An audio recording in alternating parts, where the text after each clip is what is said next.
গোপালগঞ্জের কারফিউ পরিস্থিতি জানাতে সরাসরি যুক্ত হচ্ছেন সহকর্মী শেখ জাবিরুল ইসলাম।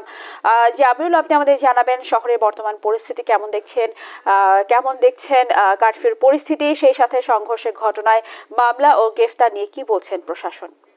আপনি যেমনটি বলছিলেন, গোপালগঞ্জের বর্তমান পরিস্থিতি আসলে এখন কিছুটা স্বাভাবিক। কারফিউর মধ্যে সাধারণ মানুষের চলাচল অনেকটাই কম। গোপালগঞ্জের সার্বিক পরিস্থিতি দেখার জন্য ঢাকা রেঞ্জের যে ডিআইজি রয়েছেন রেজাউল করিম, তিনি গোপালগঞ্জে এসেছেন। এসে গোপালগঞ্জের সার্বিক পরিবেশ পরিস্থিতি দেখে তিনি জানিয়েছেন এবং গ্রেপ্তারের বিষয়টিও তিনি নিশ্চিত করেছেন। তিনি জানিয়েছেন এখন পর্যন্ত গতকাল থেকে এ পর্যন্ত 20 জনকে আটক করেছেন তারা।